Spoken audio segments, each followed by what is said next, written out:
Nouveau code pénal sexuel, hein, il doit être voté ce jeudi au Parlement fédéral. Qu'est-ce que ça change? On en parle dans un instant.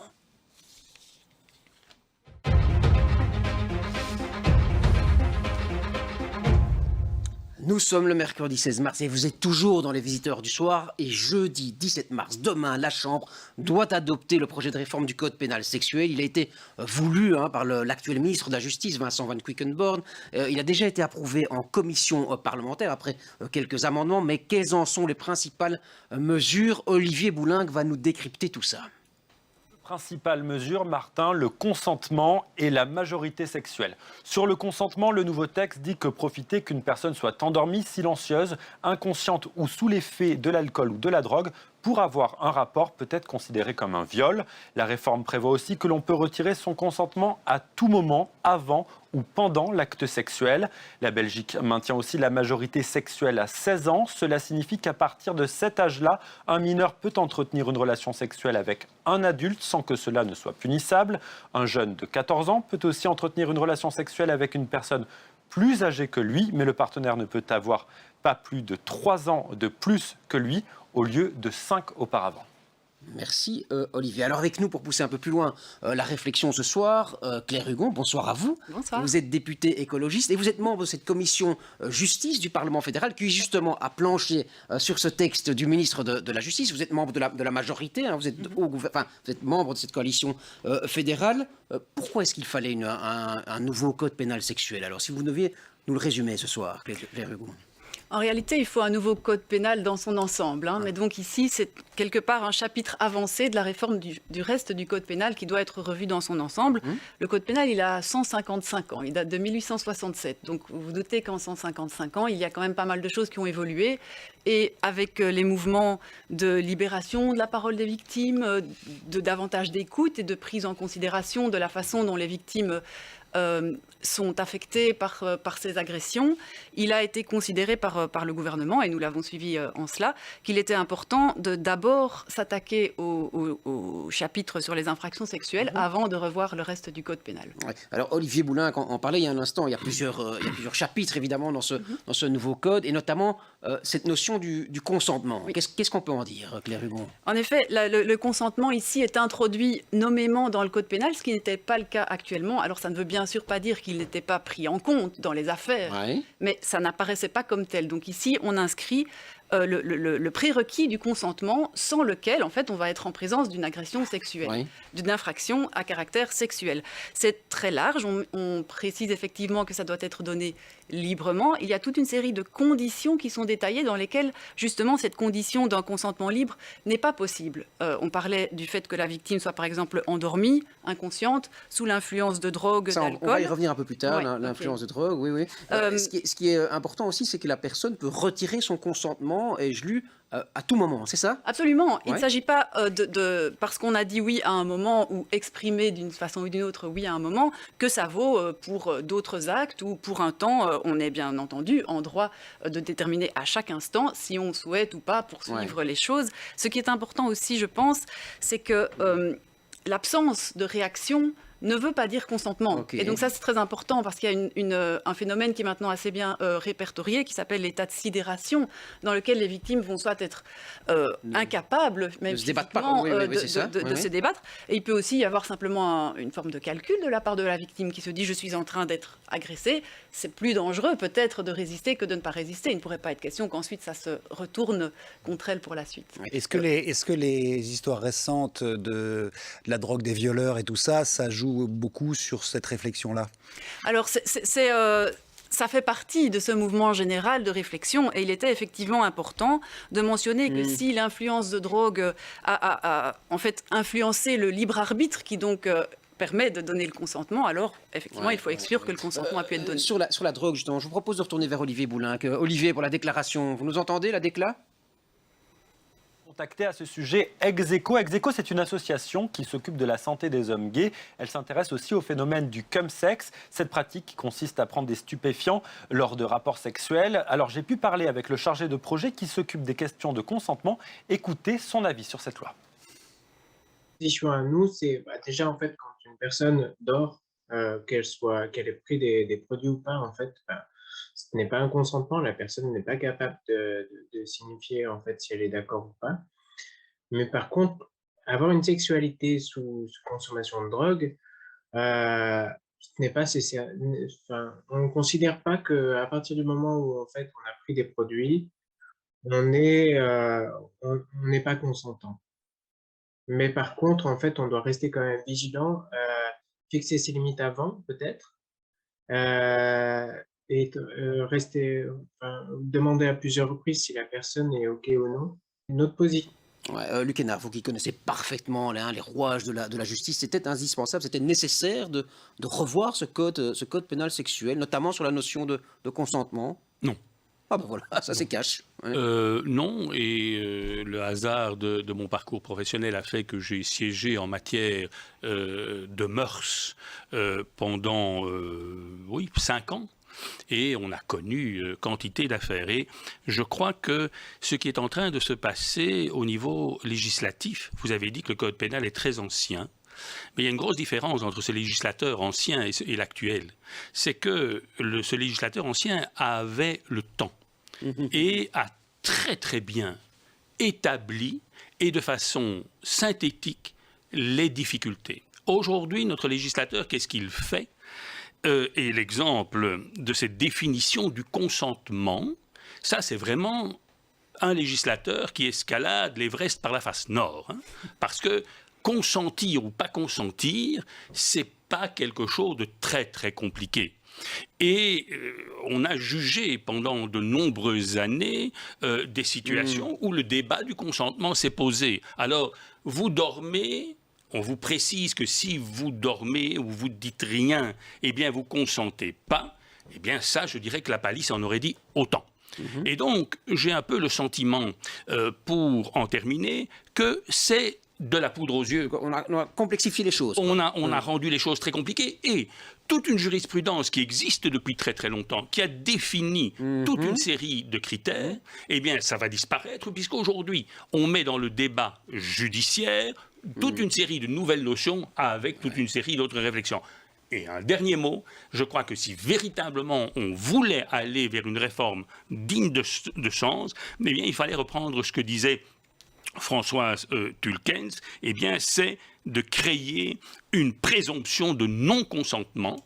Et là, je pense qu'on aurait clarifié et on aurait fait un grand pas en avant. Ici, on fait une petite réforme. Avec vous, le nouveau code, il est rhabillé pour l'hiver. Hein. On va se diriger vers Donatienne Portugal. Bonjour Donatienne, bonsoir à vous, pardon. Oui, Voilà, bonsoir. vous êtes présidente et directrice du mouvement pour l'égalité entre les femmes et hommes. Et je pense savoir que vous aussi, vous êtes très critique de la réforme qui est proposée là par le gouvernement. Hein. Mais tout à fait, parce que on a beau avoir mis cette notion de consentement qui n'était pas forcément problématique en soi, si ce n'est le fait que les personnes elles-mêmes n'aient pas intégré, en tout cas particulièrement les hommes qui devaient respecter les femmes si elles ne consentaient pas. Mais donc on est très très inquiète puisque au niveau des associations féministes, puisque ce qu'on aurait voulu évidemment c'est un allègement de la charge de la preuve, comme il a été dit précédemment, et donc éventuellement aller jusqu'à une inversion du charge de la preuve, mais en tout cas que la victime ne doive pas prouver l'intentionnalité de l'auteur, parce qu'actuellement, comme c'est prévu, comme c'est coulé dans cette réforme, la logique, c'est que la victime devra prouver que l'auteur a agi délibérément et volontairement pour commettre l'infraction. Donc, ce qui veut dire que c'est encore plus difficile que simplement de prouver qu'il y a eu, entre guillemets, relation sexuelle et que la victime dise « mais je ne consentais pas », il faudra encore prouver que l'auteur avait l'intention de la violer. Donc, ce qui veut dire quasi mission oui, donc on a entendu, hein, Donatienne Portugal, votre scepticisme, Luc Hénard également, Claire Hugon. Si les associations et les juristes sont relativement hostiles, bon, vous tapez à côté de la cible. J'ai une toute petite question, je suis très innocent, mais dire qu'on peut retirer son consentement à n'importe quel moment.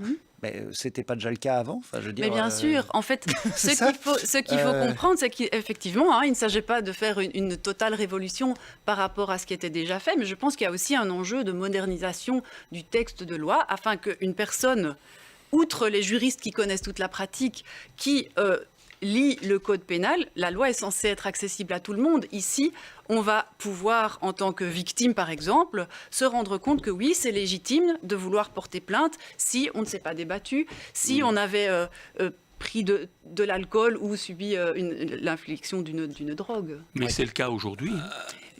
Il y a cette notion. Est-ce qu'on de- n'enfonce pas les il y a portes cette- ouvertes, en ouais, fait ouais, C'est ça la question, en fait. Peut-être, Écoutez, peut-être. je pense que la personne qui pourrait ici me dire que la justice pénale prend parfaitement en charge les problèmes d'agression sexuelle m'étonnerait fortement, parce qu'il y a quand même énormément d'attentes justement par rapport à ça. Alors j'entends votre avis, j'entends Madame Portugal qui n'a pas dit que la réforme n'était pas nécessaire. Oui, Il a critiqué sous certains bien sûr, aspects, sur certains Voilà. points. On va retourner d'ailleurs justement vers Olivier Boulinck à la rédaction, parce qu'il a un chiffre qui porte sur les agressions sexuelles, et puis on en parle ensemble. Olivier.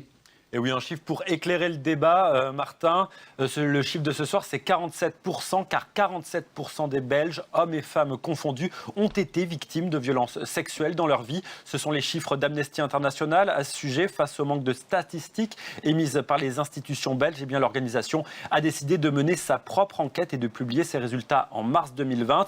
Autre chiffre de cette étude, parmi les victimes, 48% ont été exposés pour la première fois à la violence sexuelle avant leur 19 ans. Parmi ces violences, les demandes insistantes, les attouchements dans un lieu public, le viol et le fait de profiter de l'ivresse ou de la dépendance à la drogue pour obtenir des relations sexuelles. L'étude montre aussi que 20% des hommes pensent que les femmes aiment être forcées. 48% des hommes et 37% des femmes estiment qu'une victime peut être en partie responsable de son agression. Merci Olivier. Donatienne Portugal, je retourne vers vous. 47% des Belges, hommes et femmes confondus, ont été exposés à des actes de violence sexuelle. Un chiffre énorme quand même, non ? Oui, un chiffre énorme, effectivement, mais c'est un problème de société, en fait, c'est un problème sociologique. On vit dans une société patriarcale dans laquelle les hommes sont dans des positions dominantes et il y a une interprétation des comportements des femmes dans leurs avantages, mais c'est pas la même chose qu'un problème juridique. Et alors, s'il faut préciser et bien expliquer ce que c'est que le consentement, certainement qu'il faut le faire, mais c'est peut-être pas dans le code pénal qu'il faut le faire, c'est peut-être dans l'éducation, dans les séquences des VRAS, donc on peut pratiquer dans les écoles l'éducation à la vie relationnelle, affective et sexuelle. Et c'est quelque chose qui doit être intégré dans la société, mais c'est un problème de société, c'est pas forcément un problème de loi, sans dire qu'il ne fallait pas réformer le code pénal, mais certainement pas en rendant plus compliqué le fait de prouver sa propre agression, puisque s'il y a autant de personnes qui ont été agressées sexuellement, il faut savoir qu'il y en a à peu près qu'une sur 10 qui portent plainte.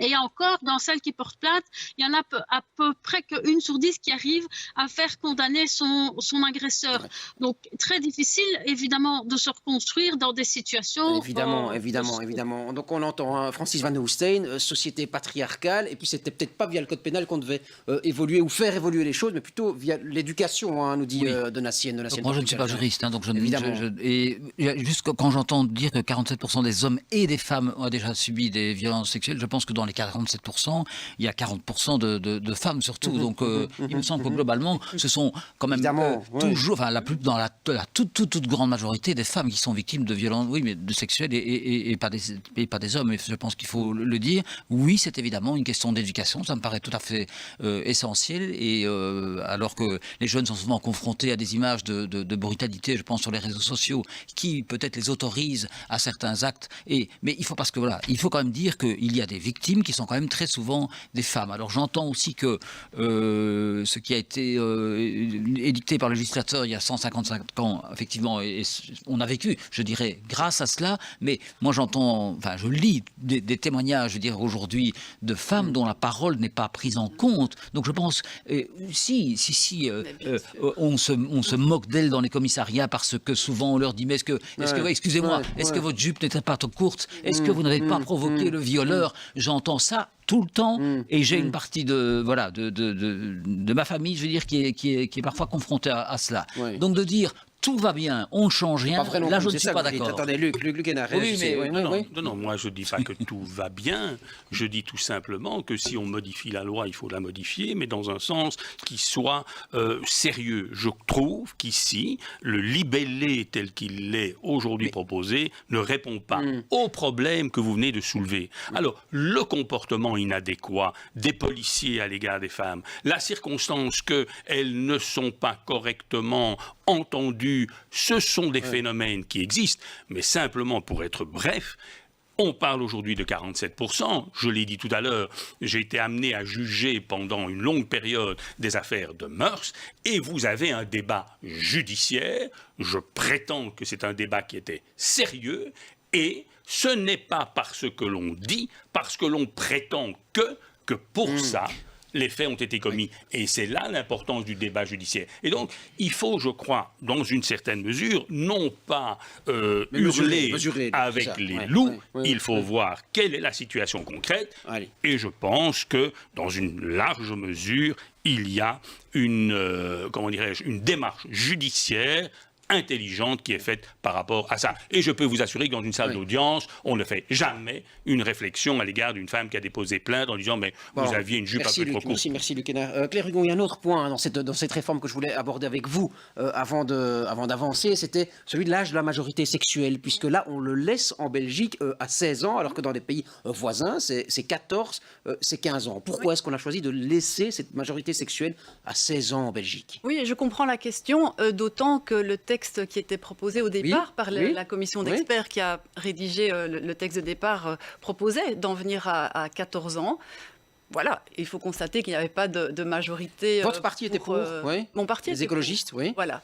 Il ne s'est pas trouvé de consensus pour avancer dans ce sens-là, mais néanmoins, on a quand même un petit peu amélioré les choses parce que auparavant, l'âge changeait en fait la qualification des faits. Maintenant, ce n'est plus le cas et maintenant, on reconnaît qu'à 14 ans, on est capable, dans certaines circonstances, d'exprimer justement ce consentement et donc d'acquiescer à un acte à caractère sexuel avec des conditions de différence d'âge qui permettent, ce qui est en tout cas recherché, est que ça corresponde à un certain niveau de développement qui soit cohérent et qui soit comparable pour qu'on n'ait pas des personnes d'âge très très différents et donc de maturité très très différentes qui soient amenées à... Voilà, tant qu'ils ne sont pas majeurs. Pour qu'on comprenne bien le parcours législatif, ça a été voté en commission, ça doit être voté en plénière, et puis ce nouveau code sera d'application, c'est ça?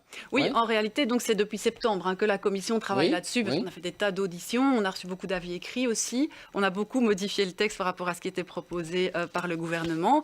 Ça a été 2 fois voté en commission, avec encore certaines modifications entre les deux. Et demain, ça va être voté en séance plénière, donc par tout le monde, par les 150 députés.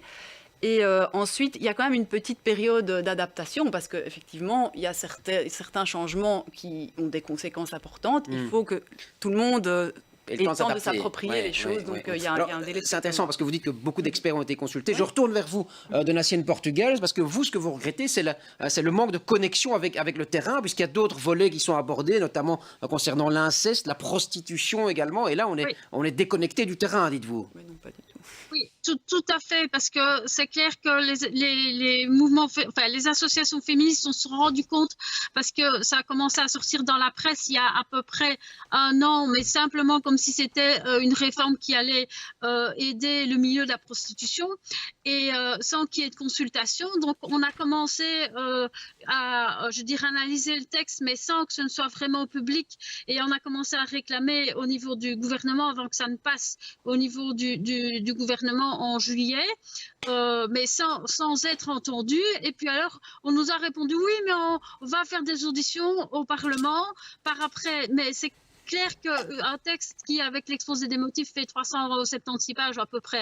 Je veux dire, on ne peut pas demander à une association dans 1 mois ou dans 2 mois d'avoir pu étudier ça avec profondeur et de pouvoir rendre des avis. Donc en gros, ce qu'on a demandé, c'est pour recoller les morceaux, si on les consulte quand même, on va faire des auditions au Parlement.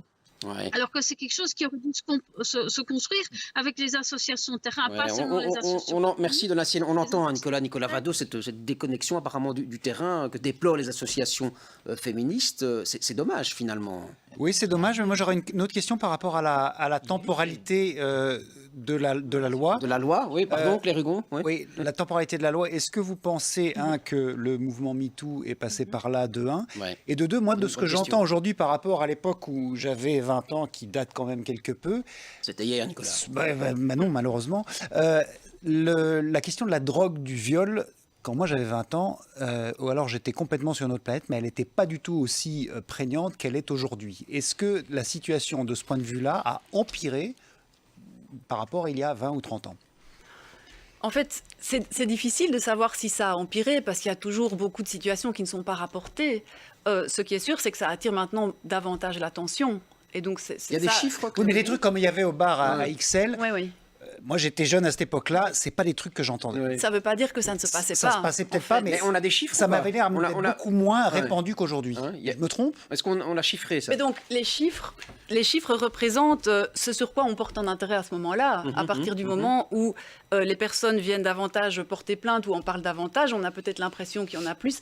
Ça ne veut pas dire que ça ne se passait pas avant. Ça veut en tout cas dire que la société évolue vers une intolérance de ce genre de comportement et qui mérite, contrairement peut-être à ce qui a été exprimé ici, de l'avis de nombreuses personnes et associations, une évolution pour que ce soit reflété dans la loi. Oui, parce que ici, de ce qu'on a entendu, c'est s'il y a une déconnexion et que c'est regretté par les associations féministes, on a l'impression que c'est Oui. que c'est quelque part une réforme qui a été faite, qui a été pliée à la va-vite sous l'influence, comme disait Nicolas, du mouvement MeToo. Mais je pense que ça fait partie d'un faisceau de contexte politique et de société générale qui a fait que le gouvernement a souhaité avancer en priorité avec ce sujet, puisqu'il avait fait des violences sexuelles une priorité. Ça n'est pas la seule chose que le gouvernement fait en matière de violences sexuelles. Il y a des tas d'autres volets et je suis absolument d'accord qu'on ne peut pas se dire on a changé le code pénal, tout est fait. Au contraire, il y a effectivement, le code pénal, c'est pas un manuel d'éducation au consentement. Il reste des choses à faire. Allez, Oui. Luc Hénard là-dessus, et puis Francis Van Hoosten pour terminer sur le mouvement MeToo. Simplement pour rassurer Nicolas, la période à laquelle j'ai siégé remonte à peu près à l'âge où il avait 20 ans. Et je puis dire clairement que des personnes ont comparu devant nous pour avoir commis de tels faits avec quelqu'un qui était sous l'effet de stupéfiants. Assez raisonnablement, on a considéré qu'il n'y avait évidemment pas consentement. C'est relativement simple si on prend la notion de consentement pour ce qu'elle est, sans mettre toutes ces fioritures qui font beaucoup d'encombrement dans le texte et dans les esprits. Francis Van Hoosten sur cette Oui. vague MeToo alors. Ah oui, bah écoutez, on sait qu'il y a eu des excès, mais on sait qu'elle a fait quand même progresser le droit et la protection des femmes. Et pour revenir à ce que vous disiez, moi j'aimais bien la notion de présomption de non-consentement, mais il me semblait, mais pour peu que c'est un élément qui était compris, je dirais, dans le nouveau texte de loi. Oui, mais quand on dit... Parce qu'un jour, je me souviens, j'avais écrit un édito qui s'appelait « Non, c'est non ». Et oui, mais on m'a fait remarquer... On ne peut mieux dire. Eh bien non, justement. Parce que... Brièvement. Non, on m'a fait comprendre que non, oui, non. c'était parfois non. Alors je sais que c'est assez... Oui, je sais bien, d'accord. Oui, mais dans la tête... Non. Ouais, non. Ça veut dire que dans la tête Voilà, autrement dit, ce n'est pas parce qu'un acte sexuel a commencé, enfin, excusez-moi d'être un peu terre-à-terre, mais qu'il peut être poursuivi. Autrement dit, parfois, oui, c'est non. Oui, mais c'est l'éducation des hommes qu'il faut changer aussi. Et oui, mais voilà, je trouve que, si j'ai bien compris ce que l'on m'avait expliqué, il y a quand même des choses à changer parce que les mentalités ont évolué et pendant des dizaines... Oui, pardon. Merci Francis Van Hoosten. Merci à vous Claire Hugon. Merci Donatienne Portugal d'être venue nous éclairer sur cette réforme du code pénal sexuel qui sera votée demain, jeudi au Parlement fédéral. Et nous, on va poursuivre notamment sur cette guerre en Ukraine avec notre tour du monde. C'est tout de suite. Vous restez bien avec nous. Ce sont les visiteurs du soir.